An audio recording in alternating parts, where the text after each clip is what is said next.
Well, people think about deviance in an interesting way. Deviance to you sounds like something you don't want to be.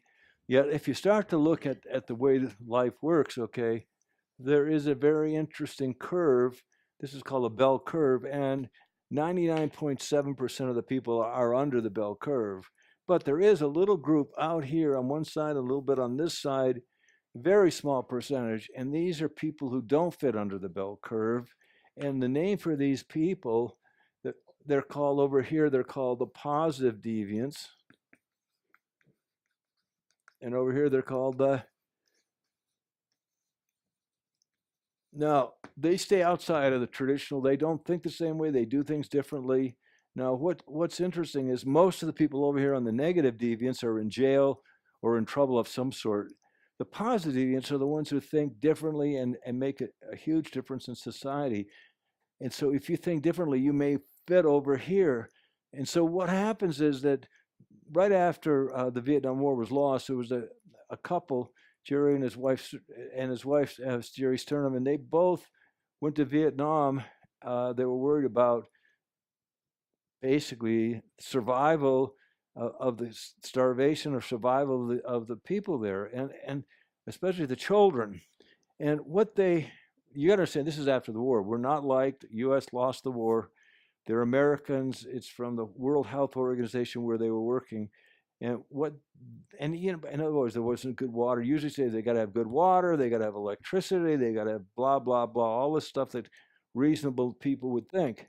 And yet, when they came with this theory of positive deviance over here, they said, let's go and look at each community. And if we go to each community, and if the theory of positive deviance shows up, over here, there's going to be a very small percentage, a very tiny group right over here where the kids are healthy.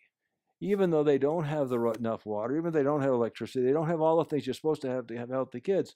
So they studied these people here that had these kids. How could you tell? Well, they were healthy. Most of the kids were malnourished. And so they asked them what they did differently. And sure enough, there were certain things they did differently in each community. And so what they did is they made these people the teachers for all the rest and explained how they could get their child to look healthy like Exhibit A, their child.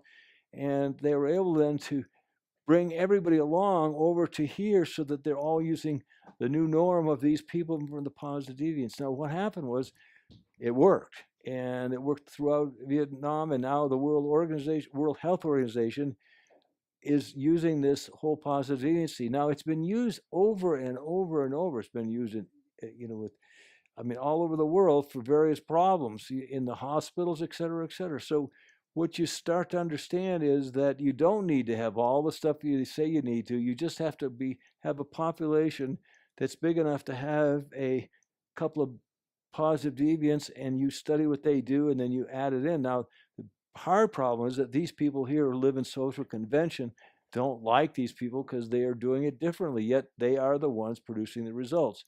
What does this say about you? It is that you need to be different.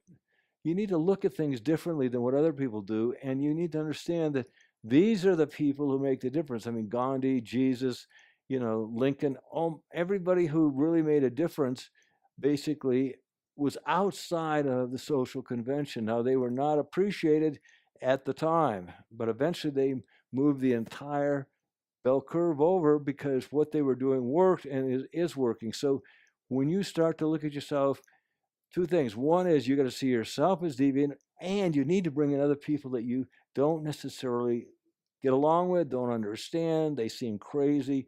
So understanding diversity and deviance is critical if you want to make a big difference and you want to change things without having to go through the formal social convention approach. I learned from Bucky a long time ago that the bigger the picture, the more accurate your prediction. There's nothing in a caterpillar, if you just study a caterpillar, will ever tell you about scenario butterfly. So my entire life, I am working as much as I can to be a comprehensivist. That is interested in everything, so I can make better choices, better decisions, and have a better perspective. What can I do for you?